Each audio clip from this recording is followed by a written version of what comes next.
En los albores de la historia, toda una civilización se unió para construir los monumentos más misteriosos de la Tierra. ¿Por qué? ¿Qué visión les impulsó a hacerlo? Robert Buffal, escritor e investigador británico nacido en Egipto a la sombra de las grandes pirámides. Tumbas de los faraones, según los egiptólogos. Sin embargo, Buffal cree que fue una visión más grande lo que impulsó su construcción. Durante los últimos 20 años ha buscado esa visión cargada de antiguos ecos, de mitos, de estrellas. Hay algo extraordinario acerca de esta civilización. Su regularidad. Nunca cambió. Su arte, su religión, sus templos, sus leyes, incluso su manera de vestir nunca cambió. ¿Por qué? Porque tenía que ser así.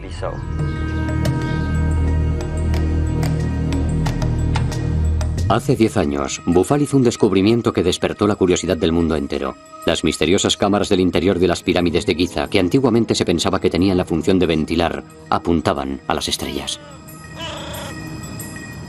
Las del lado sur apuntan a la constelación de Orión y a la estrella Sirio. Para los antiguos egipcios, el dios Osiris y su hijo Horus. Las cámaras del lado norte apuntan a la estrella polar y a la Osa Mayor. Y todo el complejo, es decir, las 3 pirámides en fila y una pequeña que se encuentra a la izquierda, parecen ser el reflejo del cinturón de estrellas de Orión. Orión, el dios Osiris de Egipto, se alzaba tanto en el cielo como en la tierra. ¿Hablan las pirámides de estrellas? Las pirámides no son demasiado populares entre los egiptólogos porque han atraído a muchos excéntricos. Las grandes pirámides tienen un gran poder sobre la gente. Yo creo que pueden acabar con el sentido común. El señor Buffal y otros muchos vienen aquí 1 o 2 días con sus teorías y luego desaparecen tanto ellos como sus teorías. Sin embargo, la teoría de Buffal no ha desaparecido. Y aunque el escritor es reacio a dar nombres, lo cierto es que ha conseguido que algunos egiptólogos analicen las estrellas.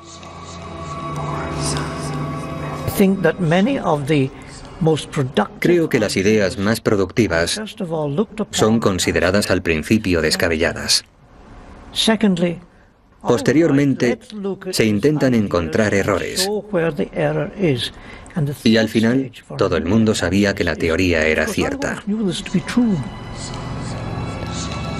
El astrónomo británico Archie Roy ha descubierto una nueva rama de la ciencia, la arqueoastrología, que estudia cómo los antiguos pueblos interpretaban el firmamento y cómo expresaban su admiración mediante sus monumentos. Se valen de ordenadores para recrear los cielos del pasado para descubrir lo que pudieron significar en la antigüedad. Por desgracia, hay una tendencia entre los egiptólogos, que no tienen una gran formación en astronomía, a no creer que los acontecimientos astronómicos controlaron los acontecimientos terrestres. Lo que ocurre es que hemos dejado de observar la naturaleza. Hemos dejado de observar el cielo, el sol. La gente apenas ve amanecer en las ciudades. Ya no hay inundaciones en Egipto, son controladas por presas. No observamos la naturaleza que nos rodea. Pero los egipcios eran maestros de la observación. Por la noche veían las estrellas, veían la Vía Láctea en todo su esplendor, veían a las estrellas morir en el oeste, al atardecer. Ahí es donde las estrellas mueren, es algo que se puede observar. Por tanto, los muertos deben llegar al mundo cósmico como las estrellas, por el oeste. Egipto era profundamente consciente del universo que lo rodeaba y se sentía dominado por las leyes del orden cósmico. Este orden cósmico fue establecido al principio de los tiempos. Este orden era perfecto y mantenía la armonía y el equilibrio entre el mundo natural y el cosmos. Tal como es arriba, lo es abajo.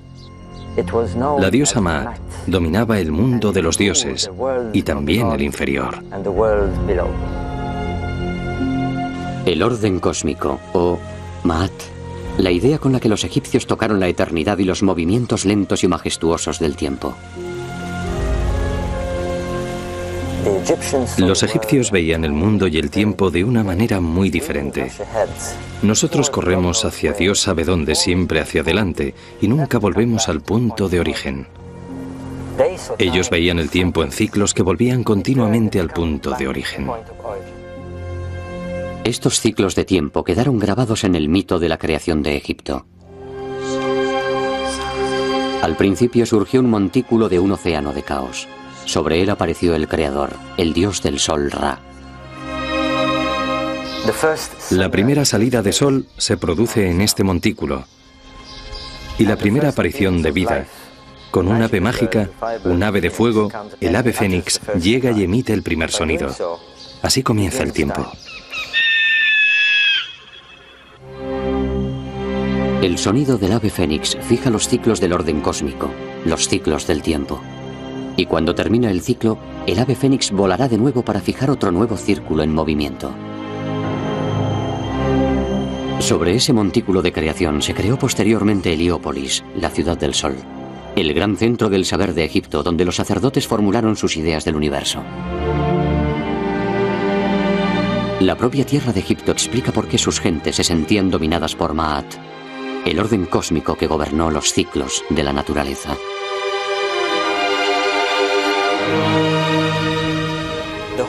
Todo Egipto sería así, de no haber sido por un milagro de la naturaleza.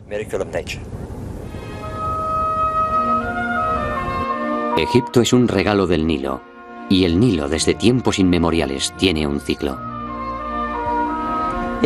Todos los años, como un reloj, las aguas del Nilo crecen e inundan la tierra, convirtiendo todo Egipto en un milagro de abundancia y prosperidad. Para comprender el antiguo Egipto, hay que comprender el Nilo y sus ciclos. Esa es la clave de Egipto, su magia, su sabiduría y sobre todo, su concepto cíclico del tiempo y de la eternidad. Por eso, no es de extrañar que se centraran en este milagro anual. Un milagro anual. Todos los años, cuando un sol abrasador alcanzaba el solsticio de verano a mediados de junio, Egipto estaba reseco y azotado por el calor de un sol abrasador. Todos los años el Nilo se reducía a un hilo de agua y los hombres y los animales luchaban por sobrevivir.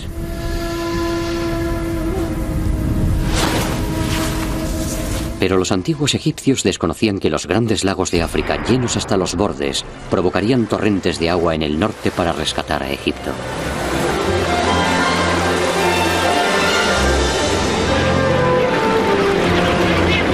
Todos los años, Egipto renacía.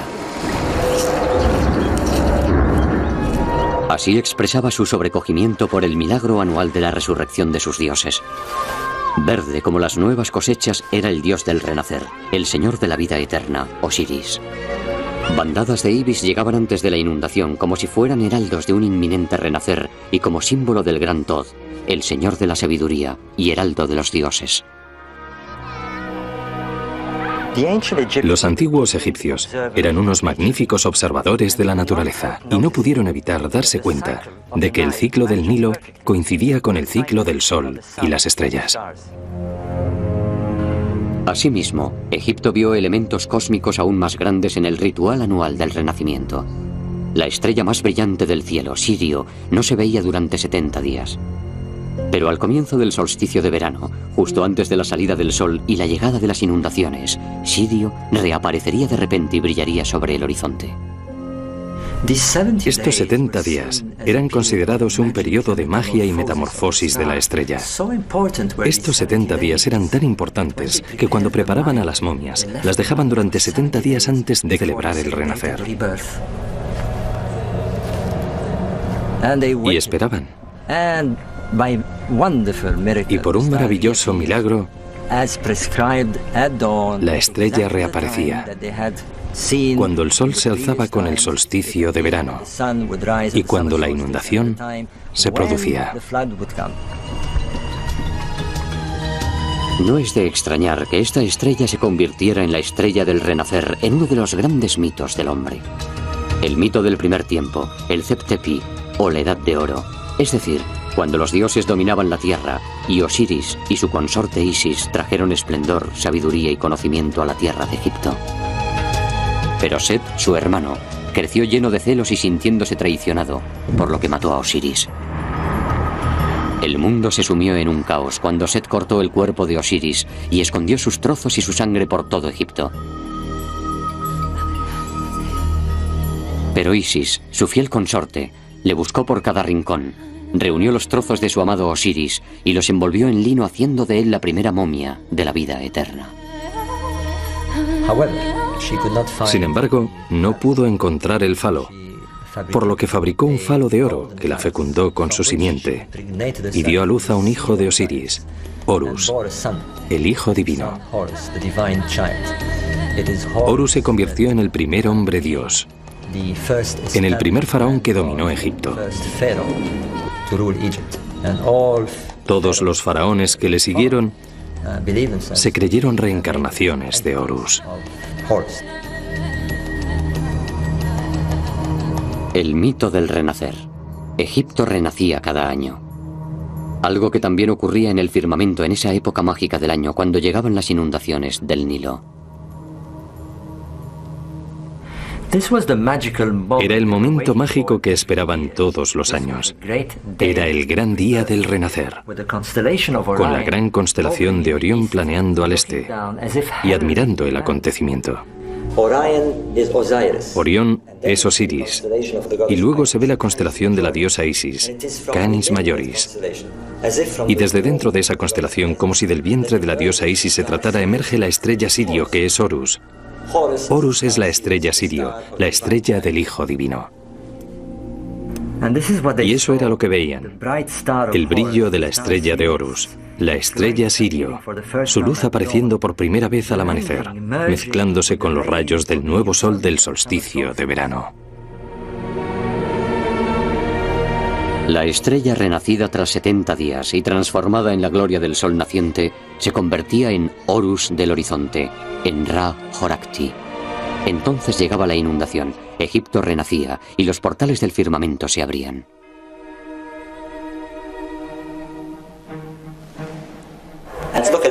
Y miren esto, aquí está Set bendiciendo al faraón en oposición a Horus, su archienemigo. Esto significa que orden y desorden forman parte del equilibrio cósmico, y Set tiene un importante papel en esta forma estelar, la constelación de la Osa Mayor. Los egipcios también la llamaban la pierna. Una de las cámaras de las pirámides de Giza apunta a ella, la de enfrente apunta a Sirio, convirtiendo este monumento en una metáfora de la resurrección, de la búsqueda de la vida eterna, cuando las almas iban al reino de Osiris y se unían a las estrellas del cielo. Pero, ¿en qué parte del cielo? Esta cámara de la pirámide parece tener la respuesta.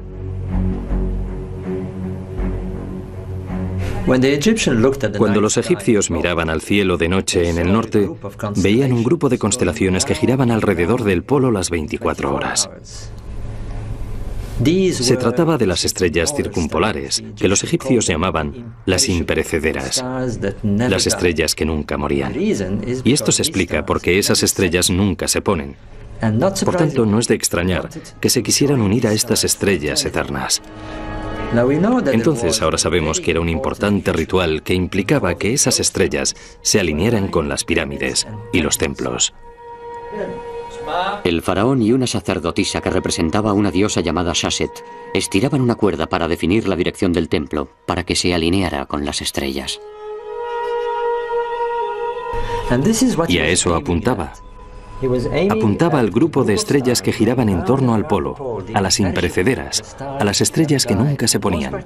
Pero sobre todo apuntaba a esta constelación, la constelación que nosotros conocemos como Osa Mayor y que ellos conocían como la pierna. Pero también había otra razón para que se dirigieran a esas estrellas. Las estrellas circumpolares giran y giran las 24 horas, por lo que se pueden utilizar a modo de reloj. Pero los egipcios también se dieron cuenta de la posición entre la estrella que veían en la Osa Mayor y la estrella Sirio. Era un ángulo de casi 90 grados, como la mitad de un cuadrado. Por tanto, lo que hacían cuando una estrella determinada estaba en un lugar determinado era predecir la salida de Sirio.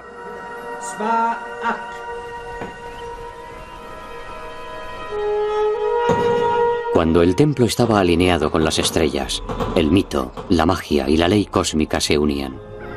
Era una manera de saber cuándo se producirían las inundaciones, una manera de predecir el milagro anual que hacía renacer a Egipto.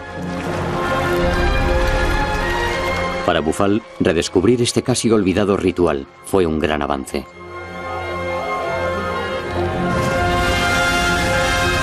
Y aquí está Saset, que alinea el templo a las estrellas de la Osa Mayor. Está escrito por todas partes. El segundo descubrimiento se produjo cuando encontró códigos grabados en las piedras. Este es el faraón Djoser, que inició la época de las grandes pirámides. Esta estatua se encontró también en un misterioso cubículo de piedra apoyado en su pirámide en un extraño ángulo. Tuvimos mucha suerte de encontrar esta pieza en perfectas condiciones. Durante mucho tiempo se creyó que Djoser estaba mirando los mágicos y sagrados rituales de la corte, pero era imposible ya que está mirando hacia arriba, hacia el firmamento. ¿Por qué? Estaba mirando a un lugar en concreto, a 16 grados al horizonte y a 4 grados a la derecha del eje norte-sur del cielo. Está mirando el paso de esta estrella, está mirando a la Osa Mayor. ¿Pero por qué? La explicación es tan sencilla como espectacular.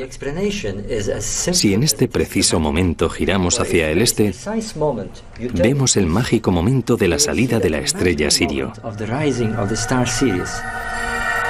El arquitecto diseñó un complejo basándose en el cielo y el renacimiento. Esa era la clave. Posteriormente, descubrí que este ritual se llevó a cabo durante toda la civilización egipcia y también durante el periodo grecorromano. Dendera, el gran templo que se construyó 2000 años después que las pirámides. Incluso en su última etapa, el antiguo Egipto susurra los mismos secretos sagrados aquí. Este templo tiene su eje principal alineado con la Osa Mayor, hacia el norte. Y esta es Saset, la diosa que hace coincidir el templo con las estrellas de la Osa Mayor. Está escrito por todas partes. Aquí se explica con todo tipo de detalles. La otra alineación del templo es con la estrella Sirio.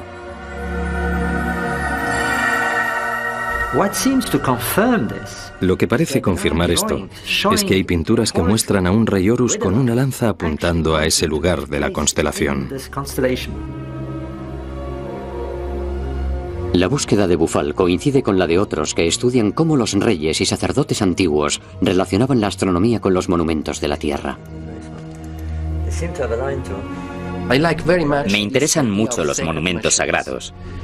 Por un lado tenemos el orden cósmico y por otro el orden de la Tierra, y se pueden establecer conexiones entre ellos. Tenemos ejemplos muy famosos de ello en otras culturas, como es el caso de Stonehenge, que expresa que el nivel cósmico y el terrenal se pueden comunicar. Y eso es lo que tenemos aquí, en las pirámides. Tenemos estas cámaras que dirigen al rey a la región norte, a las estrellas circumpolares. En el libro de los muertos de Egipto se revela el secreto de las pirámides de Giza. La clave está en un espectáculo dramático de muerte y renacimiento. La Tierra es un reflejo del firmamento. Hoy en día, hay mucha gente que cree que eran solo antiguas supersticiones de los pueblos primitivos. Pero lo cierto es que también en esa época hubo Einsteins. Mediante la recreación de un antiguo ritual, Bufal llega a nuevas conclusiones. Sobre todo en cuanto a la diosa Saset y a las estrellas. Saset, pero aquí está anotando los aniversarios, las grandes festividades de Heb-Sed. Saset tiene otra importante misión: anotar los años de reinado del rey, lo que tiene unas implicaciones tremendas, ya que eso significaba que ostentaba el poder de decidir cuánto tiempo duraría su reinado, cuánto tiempo viviría, los años de su vida. Eso era lo que significaba. Esto también está relacionado con ello. El primer complejo de pirámides, la pirámide de Djoser, en Saqqara. Aquí tuvo que demostrar su virilidad y su poder. Aquí tuvieron lugar grandes celebraciones, rituales, procesiones. También vinieron princesas y sacerdotes. Era como las corridas de toros. El público esperaba al rey, que salía al final casi desnudo, con solo un pequeño taparrabos y paseándose por toda la corte, un microcosmos de Egipto. Y si podía, demostraba su fortaleza, a veces incluso corriendo delante de un toro salvaje. Entonces, las multitudes le aplaudían. Pero si no lo conseguía, si consideraban al rey viejo o incapaz, el país sufriría el mismo destino y no lo permitían. Y las consecuencias eran terribles. El sacrificio del rey también se ha dado en otras culturas. Entre los celtas, los espartanos, los vikingos e incluso entre los dinka africanos hace poco más de un siglo. En el antiguo Egipto se podía acabar muy pronto con el rey. Pero el ritual de Hebsed siguió siendo muy importante en Egipto y otra razón para alinear los monumentos con el firmamento. Siempre ha sido desconcertante porque el enorme paso elevado que sale de la segunda pirámide por el lado de la Esfinge está a 14 grados de la línea central de la Esfinge. Vamos a verlo en el ordenador. Celebraban la festividad del 22 de octubre. Bueno, vamos a ver qué ocurre ese día. Podemos ver que el sol sale a 14 grados hacia el sureste, la misma alineación del paso a nivel de la Esfinge. Esto indica que una de las funciones de la necrópolis de Gizá era celebrar la festividad real. Y eso se da en todo Egipto. El gran monumento de Abu Simbel, 15.000 años más reciente que las grandes pirámides y la Esfinge. Su eje está en un ángulo similar al paso a nivel de la Esfinge.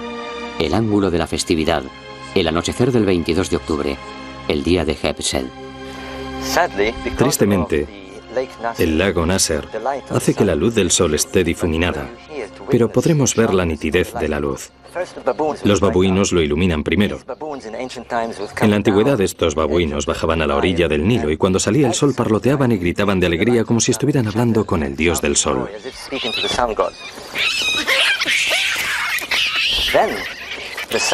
Después, la luz solar desciende y brilla sobre Ra Horakhti y sobre el disco solar que tiene sobre la cabeza. Finalmente, la luz llega a los rostros de los 4 colosos que representan a Ramsés II, y en ese momento, la luz del sol llega a la parte posterior alcanzando también al propio faraón, Ramsés II. Y así, iluminado con Ra Horakhti, aparece el dios del sol a la luz del sol. Entonces, ¿quién fue el faraón que sirvió de inspiración a estos monumentos del cosmos? Toda esa atención al firmamento y la idea de los monumentos sagrados era la base del poder. El faraón basaba su poder en las estrellas. Y esto es algo bastante común en otras culturas, como la China, por ejemplo, donde el hijo del sol era el emperador. Se puede ver por todas partes. El rey, Horus. El rey, Horus. El rey es Horus. Es el dios del sol en la tierra. El objetivo no era construir núcleos residenciales, ya que es un dios terrenal, responsable de la ley cósmica.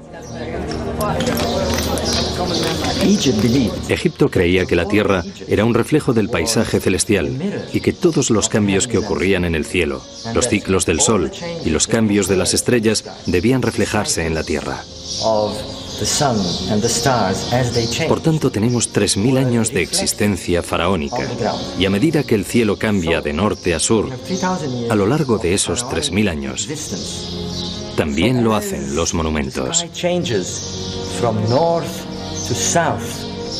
Y los lugares originales no solo cambian de ubicación, sino también de orientación, para una perfecta sincronía con el cosmos. Tal como es arriba, lo es abajo. La ley cósmica se basa en los cambios, y si se comprende eso, se puede descifrar Egipto. Contornos de una religión celestial en la que los reyes y los sacerdotes obedecen las leyes del universo y el curso del sol y las estrellas a la hora de construir sus monumentos. Bufal descubre nuevos elementos del alma del antiguo Egipto. Descubrimientos que no hubieran sido posibles sin conocimientos astronómicos debido al concepto egipcio de los ciclos del tiempo. Los egipcios crearon un ciclo referente a dicha estrella, y yo creo que el Sol es la clave para comprender todo el sistema que tenían en esa época. Ellos concibieron un calendario solar. Centraron todas sus creencias religiosas en la salida del Sol en el solsticio de verano, justo cuando esa estrella aparece. Y mencionan que el ave fénix da inicio al tiempo. Ese era el Año Nuevo egipcio, cuando veían volver al Sol a la misma posición 365 días después. Sin embargo, también se dieron cuenta de que su día de Año Nuevo se alejaba del verano cada vez más. ¿Por qué? Porque la verdadera estrella solar tiene 365 días y un cuarto. Nosotros añadimos un día extra, el 29 de febrero, para ajustar este desfase, el año bisiesto. Pero los antiguos egipcios no lo hacían. Para ellos era una orden sagrada de los dioses y no se podía modificar el calendario. Por tanto, cada 4 años el día de Año Nuevo se retrasa un día, y cada 8 años, 2 días, y así sucesivamente. Eso crea un ciclo diferente de tiempo. Significa que las estaciones se ven modificadas con el año artificial o el año no preciso. Y, por tanto, deben transcurrir cientos de años antes de que el status quo se repita. Eso es lo que se conoce como ciclo zodíaco, que evidentemente era una gran celebración. Los historiadores griegos lo denominaron ciclo zodíaco por Socis, que para ellos era Isis, de cuyo vientre surgió Ra-Horat-Ki, el día que Egipto renació. Y aunque el momento mágico de renacimiento ocurría todos los años en el solsticio de verano, el día de Año Nuevo del calendario egipcio, el nacimiento de Ra, se alejaba cada vez más. Debía transcurrir un ciclo de 1460 años, 4 años de 365 días, es decir, 1460 años para volver a su posición original, el retorno del ave fénix. El ciclo comienza el 21 de junio, cuando el sol sale por el norte. Perdiendo un día cada 4 años, cada nueva generación de egipcios veía el día de Año Nuevo después y la salida del sol más lejos del norte. A lo largo de los siglos, el Año Nuevo se acercaba cada vez más al invierno. El sol salía cada vez más cerca del sur, hasta alcanzar el solsticio de invierno después de 730 años. Y después volvía al norte, y el Año Nuevo se empezaba a acercar de nuevo al solsticio de verano. Completaba el ciclo 1460 años después. Es el encuentro del Sol con la estrella Sirio y el desbordamiento del Nilo. Pero, ¿qué ocurría entonces? Por los griegos que visitaron Egipto en el último período, sabemos que el principio o fin de ese ciclo, que los griegos conocían como ciclo zodíaco, fue en el año 139. Tenemos una fecha de referencia, el año 139 después de Cristo. Los romanos describen Egipto en una explosión de celebración. Había empezado otro ciclo, 1460 años antes, en el 1320 a.C. 730 años antes, el día de Año Nuevo había caído en el solsticio de invierno, en el 2050 a.C. Por tanto, otros 730 años nos situaría en el 2780 a.C. ¿Qué ocurría en esas fechas? Bueno, en el año 2780 a.C. vemos una gran actividad, una explosión de construcción. Se construyen pirámides en el norte, el templo de Heliópolis, la ciudad de Memphis, los templos solares de Abu Ghorab. Siglos antes, la capital de Egipto se había trasladado de Hieracómpolis, en el sur, al norte. Fue entonces cuando comenzó la época de las grandes pirámides. Aquí empezó todo. En el 2800 a.C. hubo una fiebre de construcción, una explosión que transformó todo el paisaje. Y este es el primer complejo de pirámides en la historia de Egipto. El complejo era un recinto amurallado lleno de protuberancias, entradas y paneles. Si se cuentan los paneles de los 4 lados de la muralla, vemos que hay 1460. El ciclo del Fénix zodíaco. ¿Puede tratarse de una coincidencia?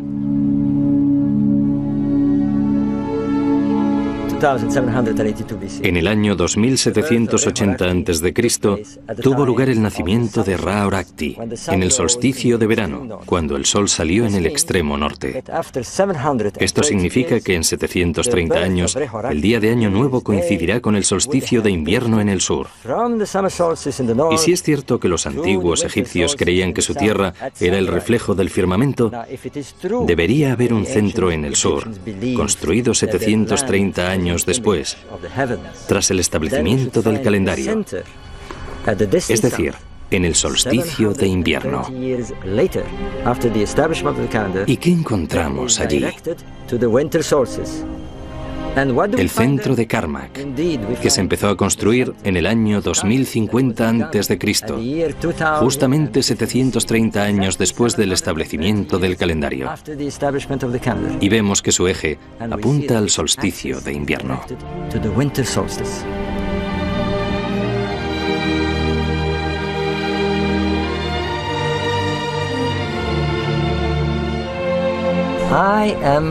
Estoy convencido que el deber de estos grandes reyes solares de Egipto era conservar el orden cósmico y seguir sus cambios a lo largo del tiempo. Estoy convencido de ello. No querían construir núcleos residenciales, sino edificaciones para el sol, para el regreso del ave fénix, que tenía lugar en esas fechas predeterminadas.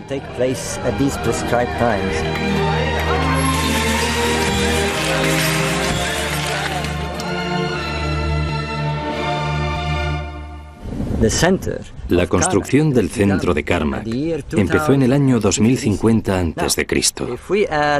Y si añadimos 730 años, nos situamos en el 1320 a.C.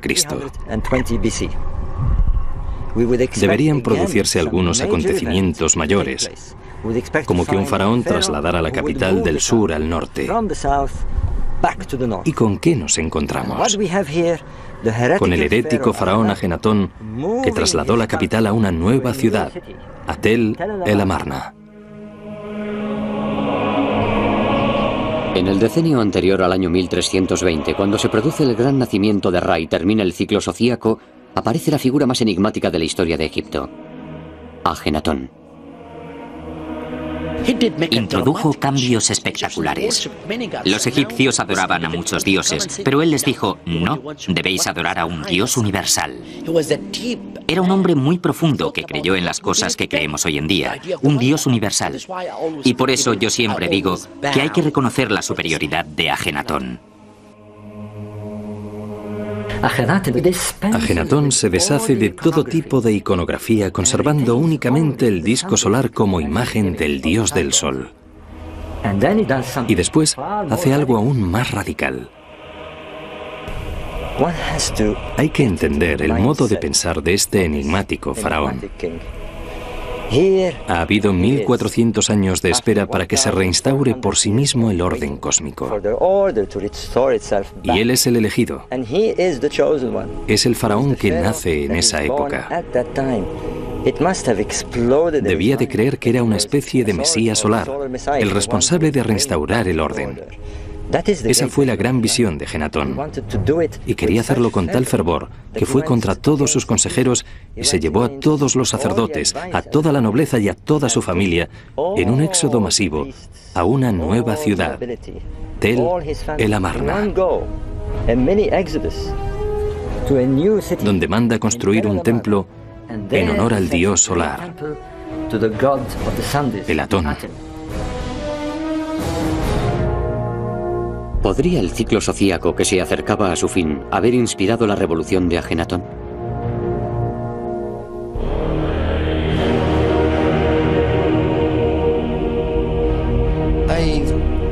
Yo esperaría a conseguir pruebas concluyentes para hacer esa afirmación. Pero es una idea muy interesante, ya que el ciclo zodíaco estuvo en la mente de los egipcios durante unos 3000 años.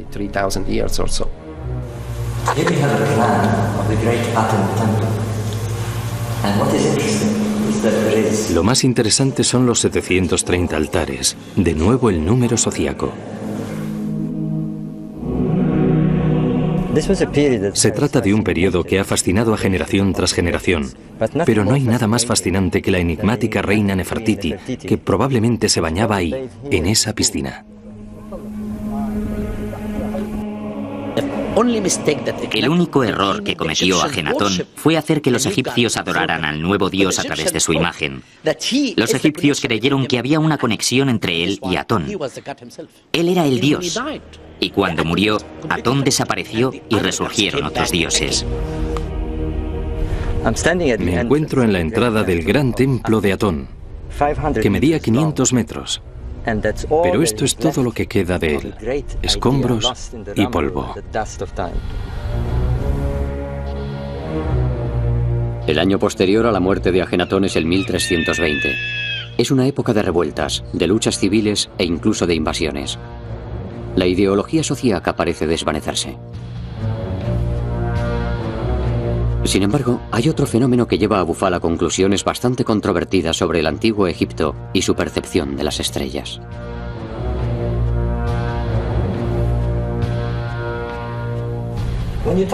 Cuando se refieren a las estrellas, no se refieren solamente a su viaje por el cielo. Hay que tener en cuenta otra cosa. ¿Recuerdan esto? Una peonza. Imaginen que esta es la Tierra y que cada vuelta es un día. Miren qué ocurre. Es muy sencillo para los astrónomos. Lentamente el eje de la Tierra cambia de dirección, por lo que se anticipa un poco año tras año la época de los equinoccios. Y el efecto de esto es que las estrellas parecen moverse lentamente en un ciclo de 26.000 años que llamamos precesión. La precesión hace que nuestro Sol parezca salir en diferentes constelaciones en periodos de 2000 años y que las estrellas asciendan o desciendan según las épocas. Bufal cree que los egipcios se dieron cuenta de ello con el tiempo. Este templo de Elefantina en el sur lo demuestra. Satet, la diosa del desbordamiento del Nilo. Este era su templo, cuyos orígenes se remontan a los primeros tiempos, alrededor del 2500 a.C. Pero también hay templos construidos unos encima de otros a modo de torre.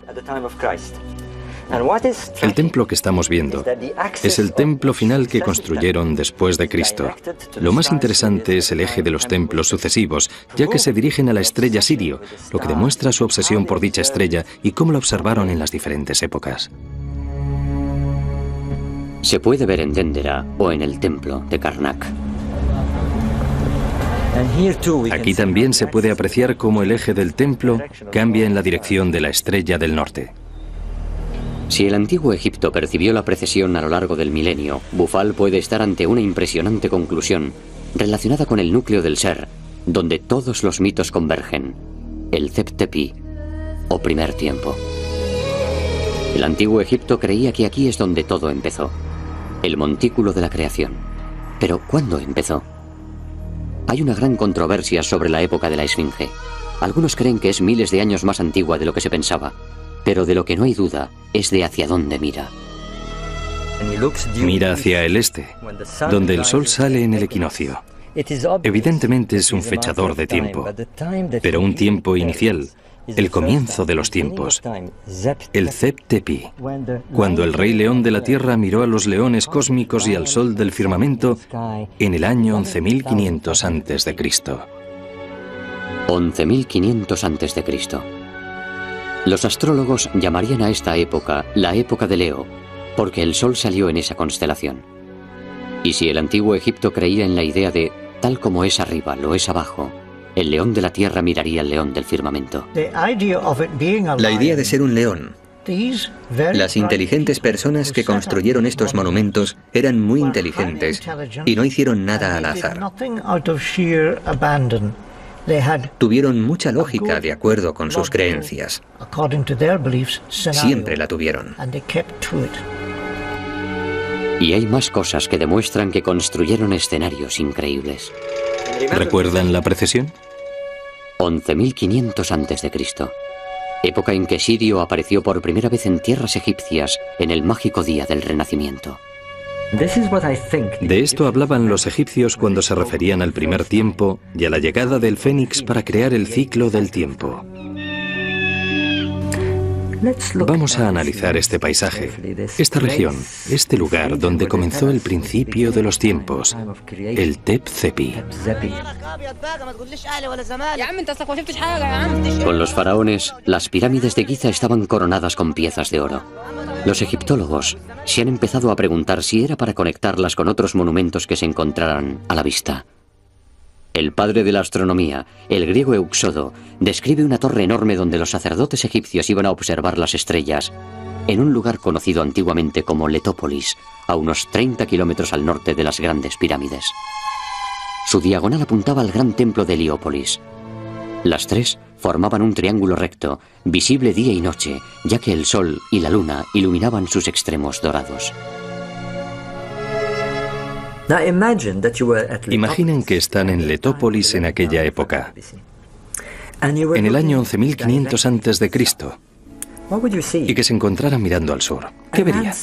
Un paisaje muy parecido al del cielo, el Nilo alineado con la Vía Láctea, las tres estrellas del cinturón de Orión justo en el mismo ángulo y en la misma configuración que las pirámides de la Tierra. Y al este, esto es lo que habría: la constelación de Leo, este Orakti en el cielo justamente sobre el templo de Ra Orakti. Y un poco más tarde se vería el sol resplandecer sobre el templo. Todo no puede ser coincidencia. El firmamento, encerrado en la imagen de un increíble y distante pasado. Bufal tiene todavía más razones que apuntan al año 11.500 a.C.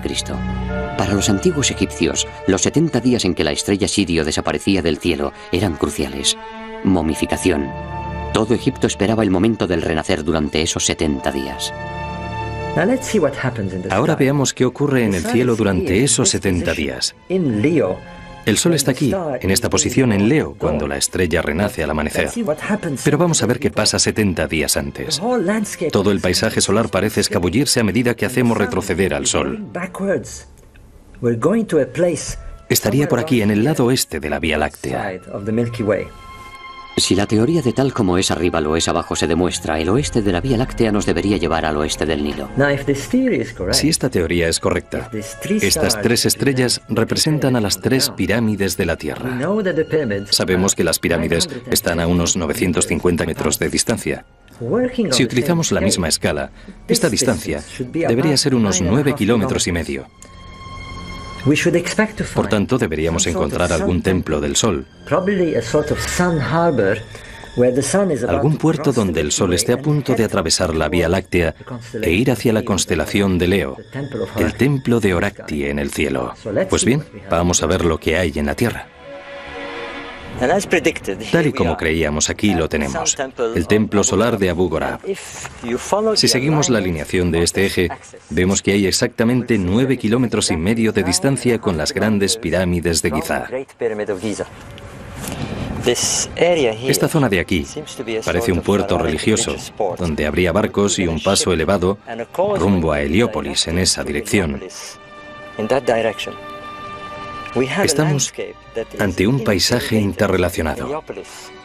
Heliópolis, Giza, Abu Ghorab, que parece reflejar exactamente el paisaje solar. ¿Un espejo del cielo del 11.500 a.C.? Parece bastante rocambolesco. ¿Sugiere Bufal que estos monumentos fueron construidos miles de años antes de lo que se pensaba? Todo empezó aquí, en el año 2800 a.C. No, a excepción de la Esfinge, quizás. Es el primer complejo de pirámides de toda la historia de Egipto. Su teoría sugiere que en los albores de la historia, Egipto sintió la necesidad de grabar determinados recuerdos en piedras de miles de años de antigüedad, con el objeto de recordar siempre cómo empezó todo. La Génesis. Pero, ¿ocurrió tal acontecimiento? Egipto experimentó unos cambios enormes y espectaculares a finales de la época glaciar, ya que enormes inundaciones cubrieron las llanuras. La época en que el hielo empezó a derretirse, cuando los polos tomaron nuevas posiciones, cuando algo exterminó a los animales de Norteamérica. Los mamíferos que eran más grandes que los coyotes se extinguieron. Y ese es el efecto de una gran catástrofe. Cuando la temperatura media del mundo no bajaba de los 5 grados. Y ese cambio se produjo en un periodo de 3 años a un par de décadas únicamente. El fin repentino de la época glaciar. Alrededor del 11.000 a.C., cuando los niveles del mar subieron y dieron lugar en unas cuantas décadas al Mar del Norte y al Báltico. Asimismo ocurrió en el corazón de África. Los grandes lagos crecieron y se unieron unos a otros. Lluvias torrenciales inundaron el África central y una enorme corriente llenó primero las cuencas de los pantanos y después llegó a los valles, dando lugar al pequeño Nilo Azul, que nace en Etiopía.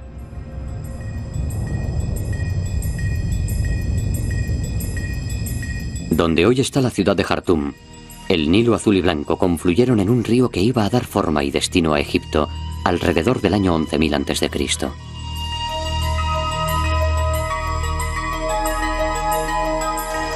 ¿Fue esto el Zep-Tepi, el origen de los tiempos? Pero ¿cómo una sociedad primitiva conserva la memoria de miles de años? Imposible. Pero el antiguo Egipto y lo que lo precedió no solo registró los años, registró los ciclos del tiempo, los ciclos zodíacos.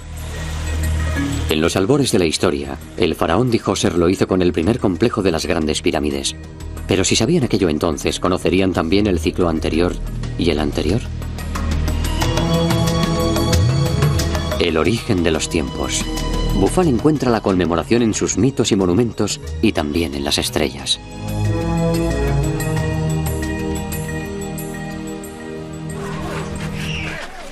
Alejandría, al principio de nuestro tiempo. Julio César está demasiado absorto en los misterios de Egipto como para escuchar a los embajadores de su última reina, Cleopatra. Los cronometradores de Julio César utilizan un calendario lunar confuso e impreciso. Julio César tiene mucho interés en el ciclo egipcio de 365 días. Un mecanismo superior para medir el tiempo. Habían comprendido el orden cósmico. No necesitaban modificar el calendario. Tenían un calendario que se restablecía a sí mismo cada 1460 años más o menos.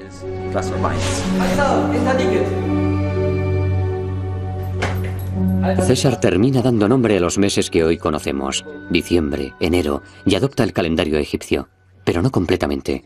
Toma los 365 días y un cuarto y seguimos ajustando ese desfase.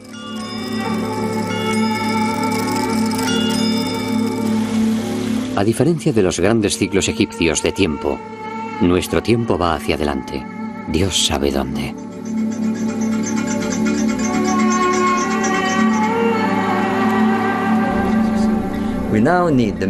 Ahora necesitamos el sonido y la luz para evocar la grandeza de un pueblo que quiso construir el cielo en la tierra. Hoy apenas alcanzamos a ver las estrellas y mucho menos la Vía Láctea.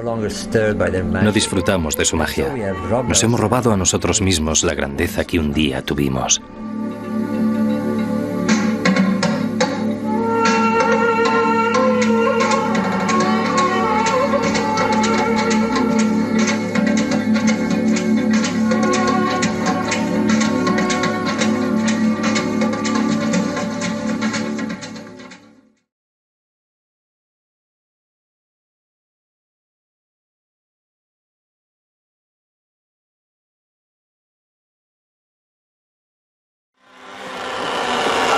Descifrando el antiguo Egipto.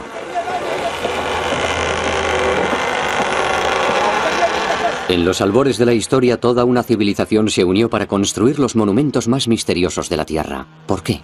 ¿Qué visión les impulsó a hacerlo? Robert Bufal, escritor e investigador británico nacido en Egipto a la sombra de las grandes pirámides. Tumbas de los faraones, según los egiptólogos. Sin embargo, Bufal cree que fue una visión más grande lo que impulsó su construcción. Durante los últimos 20 años ha buscado esa visión cargada de antiguos ecos, de mitos, de estrellas. Hay algo extraordinario acerca de esta civilización. Su regularidad. Nunca cambió. Su arte, su religión, sus templos, sus leyes, incluso su manera de vestir nunca cambió. ¿Por qué? Porque tenía que ser así.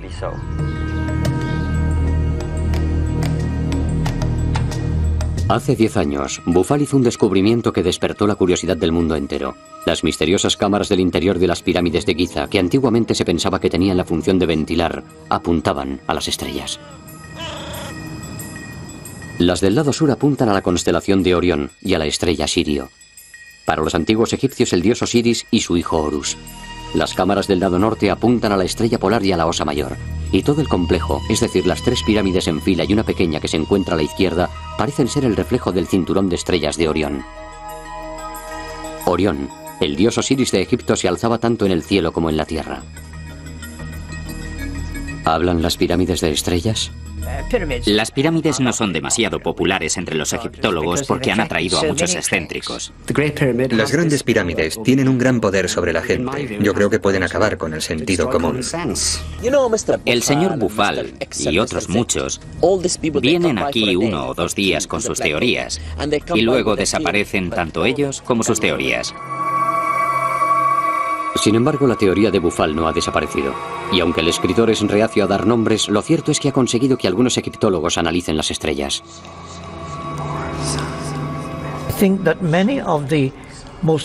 Creo que las ideas más productivas son consideradas al principio descabelladas.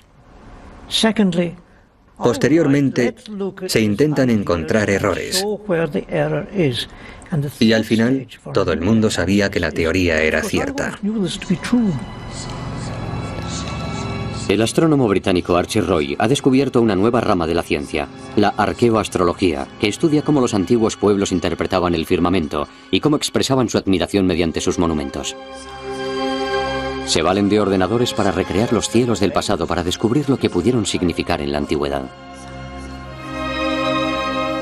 Por desgracia, hay una tendencia entre los egiptólogos, que no tienen una gran formación en astronomía, a no creer que los acontecimientos astronómicos controlaron los acontecimientos terrestres. Lo que ocurre es que hemos dejado de observar la naturaleza. Hemos dejado de observar el cielo, el sol.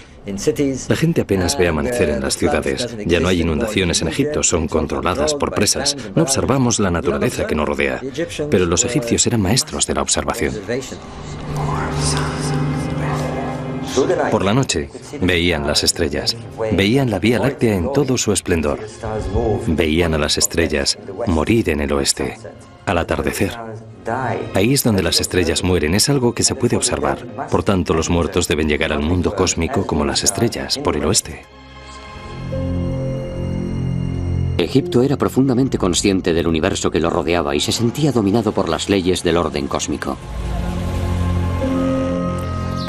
Este orden cósmico fue establecido al principio de los tiempos. Este orden era perfecto y mantenía la armonía y el equilibrio entre el mundo natural y el cosmos. Tal como es arriba, lo es abajo.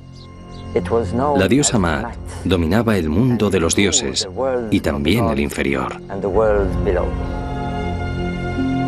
El orden cósmico, o Maat, la idea con la que los egipcios tocaron la eternidad y los movimientos lentos y majestuosos del tiempo.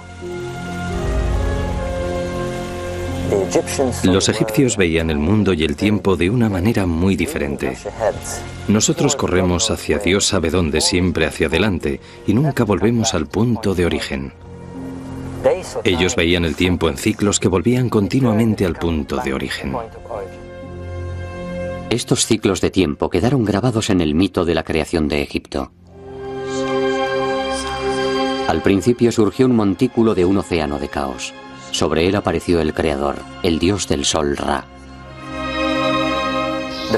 La primera salida de sol se produce en este montículo. Y la primera aparición de vida, con un ave mágica, un ave de fuego, el ave fénix, llega y emite el primer sonido. Así comienza el tiempo. El sonido del ave fénix fija los ciclos del orden cósmico, los ciclos del tiempo. Y cuando termina el ciclo, el ave fénix volará de nuevo para fijar otro nuevo círculo en movimiento. Sobre ese montículo de creación se creó posteriormente Heliópolis, la ciudad del sol, el gran centro del saber de Egipto, donde los sacerdotes formularon sus ideas del universo. La propia tierra de Egipto explica por qué sus gentes se sentían dominadas por Maat, el orden cósmico que gobernó los ciclos de la naturaleza.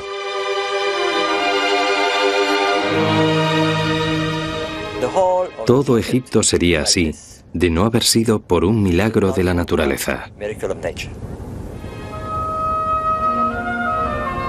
Egipto es un regalo del Nilo, y el Nilo desde tiempos inmemoriales tiene un ciclo. Todos los años, como un reloj, las aguas del Nilo crecen e inundan la tierra, convirtiendo todo Egipto en un milagro de abundancia y prosperidad. Para comprender el antiguo Egipto, hay que comprender el Nilo y sus ciclos. Esa es la clave de Egipto, su magia, su sabiduría y sobre todo, su concepto cíclico del tiempo y de la eternidad. Por eso, no es de extrañar que se centraran en este milagro anual. Un milagro anual. Todos los años, cuando un sol abrasador alcanzaba el solsticio de verano a mediados de junio, Egipto estaba reseco y azotado por el calor de un sol abrasador. Todos los años el Nilo se reducía a un hilo de agua y los hombres y los animales luchaban por sobrevivir.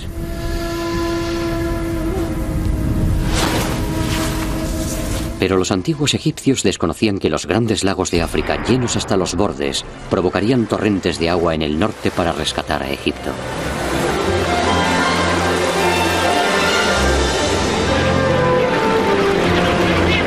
Todos los años, Egipto renacía. Así expresaba su sobrecogimiento por el milagro anual de la resurrección de sus dioses. Verde como las nuevas cosechas era el dios del renacer, el señor de la vida eterna, Osiris. Bandadas de ibis llegaban antes de la inundación como si fueran heraldos de un inminente renacer y como símbolo del gran Tod, el señor de la sabiduría y heraldo de los dioses. Los antiguos egipcios eran unos magníficos observadores de la naturaleza y no pudieron evitar darse cuenta de que el ciclo del Nilo coincidía con el ciclo del Sol y las estrellas. Asimismo, Egipto vio elementos cósmicos aún más grandes en el ritual anual del renacimiento. La estrella más brillante del cielo, Sirio, no se veía durante 70 días. Pero al comienzo del solsticio de verano, justo antes de la salida del sol y la llegada de las inundaciones, Sirio reaparecería de repente y brillaría sobre el horizonte. Estos 70 días eran considerados un periodo de magia y metamorfosis de la estrella. Estos 70 días eran tan importantes que cuando preparaban a las momias, las dejaban durante 70 días antes de celebrar el renacer. Y esperaban. Y por un maravilloso milagro, la estrella reaparecía cuando el sol se alzaba con el solsticio de verano y cuando la inundación se producía. No es de extrañar que esta estrella se convirtiera en la estrella del renacer en uno de los grandes mitos del hombre. El mito del primer tiempo, el Zep-Tepi, o la Edad de Oro, es decir, cuando los dioses dominaban la tierra y Osiris y su consorte Isis trajeron esplendor, sabiduría y conocimiento a la tierra de Egipto. Pero Set, su hermano, creció lleno de celos y sintiéndose traicionado, por lo que mató a Osiris. El mundo se sumió en un caos cuando Set cortó el cuerpo de Osiris y escondió sus trozos y su sangre por todo Egipto. Pero Isis, su fiel consorte, le buscó por cada rincón reunió los trozos de su amado Osiris y los envolvió en lino, haciendo de él la primera momia de la vida eterna. Sin embargo, no pudo encontrar el falo, por lo que fabricó un falo de oro que la fecundó con su simiente y dio a luz a un hijo de Osiris, Horus, el hijo divino. Horus se convirtió en el primer hombre dios, en el primer faraón que dominó Egipto. Todos los faraones que le siguieron se creyeron reencarnaciones de Horus. El mito del renacer. Egipto renacía cada año. Algo que también ocurría en el firmamento en esa época mágica del año, cuando llegaban las inundaciones del Nilo. Era el momento mágico que esperaban todos los años. Era el gran día del renacer, con la gran constelación de Orión planeando al este y admirando el acontecimiento. Orión es Osiris, y luego se ve la constelación de la diosa Isis, Canis Majoris. Y desde dentro de esa constelación, como si del vientre de la diosa Isis se tratara, emerge la estrella Sirio, que es Horus. Horus es la estrella Sirio, la estrella del Hijo Divino. Y eso era lo que veían, el brillo de la estrella de Horus, la estrella Sirio, su luz apareciendo por primera vez al amanecer, mezclándose con los rayos del nuevo sol del solsticio de verano. La estrella renacida tras 70 días y transformada en la gloria del sol naciente, se convertía en Horus del horizonte, en Ra-Horakhti. Entonces llegaba la inundación, Egipto renacía y los portales del firmamento se abrían.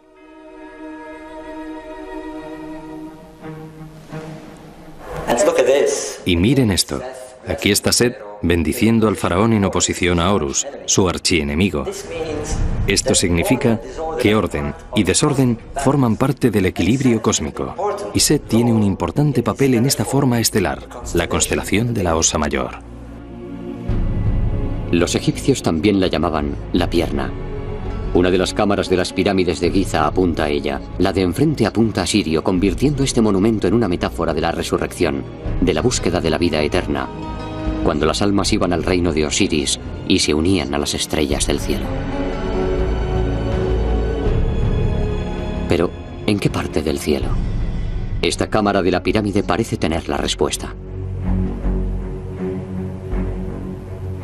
Cuando los egipcios miraban al cielo de noche en el norte, veían un grupo de constelaciones que giraban alrededor del polo las 24 horas.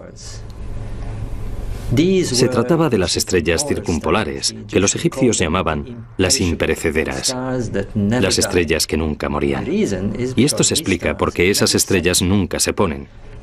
Por tanto, no es de extrañar que se quisieran unir a estas estrellas eternas.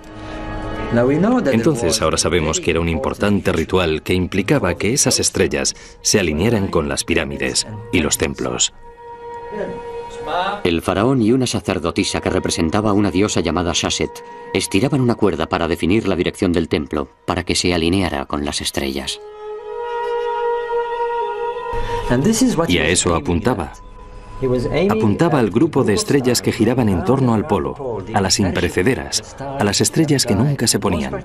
Pero sobre todo apuntaba a esta constelación, la constelación que nosotros conocemos como Osa Mayor y que ellos conocían como la pierna. Pero también había otra razón para que se dirigieran a esas estrellas. Las estrellas circumpolares giran y giran las 24 horas, por lo que se pueden utilizar a modo de reloj. Pero los egipcios también se dieron cuenta de la posición entre la estrella que veían en la Osa Mayor y la estrella Sirio. Era un ángulo de casi 90 grados, como la mitad de un cuadrado. Por tanto, lo que hacían cuando una estrella determinada estaba en un lugar determinado era predecir la salida de Sirio.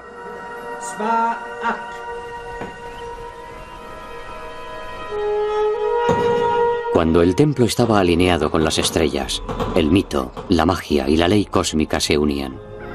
Era una manera de saber cuándo se producirían las inundaciones, una manera de predecir el milagro anual que hacía renacer a Egipto. Para Bufal, redescubrir este casi olvidado ritual fue un gran avance.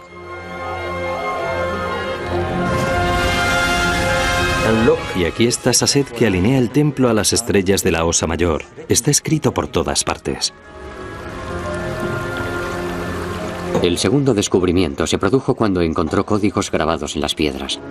Este es el faraón Djoser, que inició la época de las grandes pirámides. Esta estatua se encontró también en un misterioso cubículo de piedra apoyado en su pirámide en un extraño ángulo. Tuvimos mucha suerte de encontrar esta pieza en perfectas condiciones.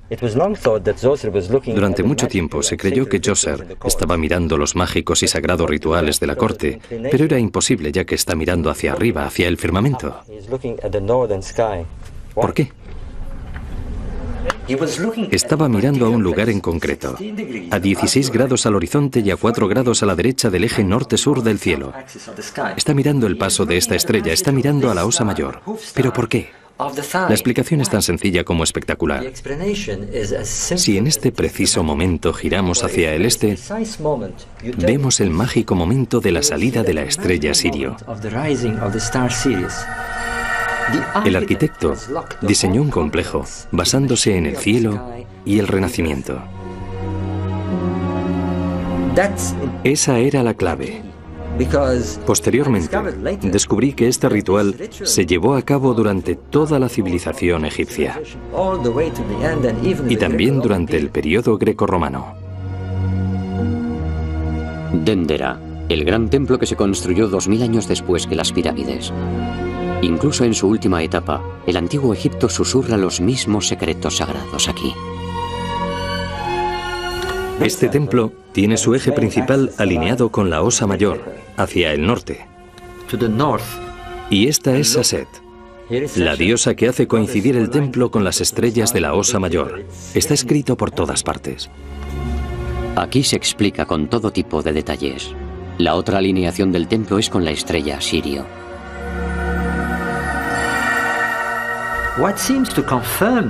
Lo que parece confirmar esto es que hay pinturas que muestran a un rey Horus con una lanza apuntando a ese lugar de la constelación.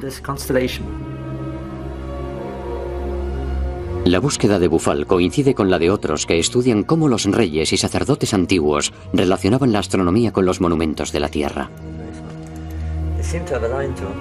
Me interesan mucho los monumentos sagrados. Por un lado tenemos el orden cósmico y por otro el orden de la Tierra, y se pueden establecer conexiones entre ellos. Tenemos ejemplos muy famosos de ello en otras culturas, como es el caso de Stonehenge, que expresa que el nivel cósmico y el terrenal se pueden comunicar. Y eso es lo que tenemos aquí, en las pirámides. Tenemos estas cámaras que dirigen al rey a la región norte, a las estrellas circumpolares. En el libro de los muertos de Egipto se revela el secreto de las pirámides de Giza. La clave está en un espectáculo dramático de muerte y renacimiento. La Tierra es un reflejo del firmamento. Hoy en día, hay mucha gente que cree que eran solo antiguas supersticiones de los pueblos primitivos. Pero lo cierto es que también en esa época hubo Einsteins. Mediante la recreación de un antiguo ritual, Bufal llega a nuevas conclusiones. Sobre todo en cuanto a la diosa Sasset y a las estrellas. Sasset, pero aquí está anotando los aniversarios, las grandes festividades de Heb-Sed. Sasset tiene otra importante misión: anotar los años de reinado del rey, lo que tiene unas implicaciones tremendas, ya que eso significaba que ostentaba el poder de decidir cuánto tiempo duraría su reinado, cuánto tiempo viviría, los años de su vida. Eso era lo que significaba. Esto también está relacionado con ello. El primer complejo de pirámides, la pirámide de Djoser en Saqqara. Aquí tuvo que demostrar su virilidad y su poder. Aquí tuvieron lugar grandes celebraciones, rituales, procesiones. También vinieron princesas y sacerdotes. Era como las corridas de toros. El público esperaba al rey, que salía al final casi desnudo, con solo un pequeño taparrabos y paseándose por toda la corte, un microcosmos de Egipto. Y si podía, demostraba su fortaleza, a veces incluso corriendo delante de un toro salvaje. Entonces, las multitudes le aplaudían. Pero si no lo conseguía, si consideraban al rey viejo o incapaz, el país sufriría el mismo destino y no lo permitían. Y las consecuencias eran terribles. El sacrificio del rey también se ha dado en otras culturas. Entre los celtas, los espartanos, los vikingos e incluso entre los dinka africanos hace poco más de un siglo. En el antiguo Egipto se podía acabar muy pronto con el rey. Pero el ritual de Hebsed siguió siendo muy importante en Egipto y otra razón para alinear los monumentos con el firmamento. Siempre ha sido desconcertante porque el enorme paso elevado que sale de la segunda pirámide por el lado de la Esfinge está a 14 grados de la línea central de la Esfinge. Vamos a verlo en el ordenador. Celebraban la festividad del 22 de octubre. Bueno, vamos a ver qué ocurre ese día. Podemos ver que el sol sale a 14 grados hacia el sureste, la misma alineación del paso a nivel de la Esfinge. Esto indica que una de las funciones de la necrópolis de Giza era celebrar la festividad real. Y eso se da en todo Egipto.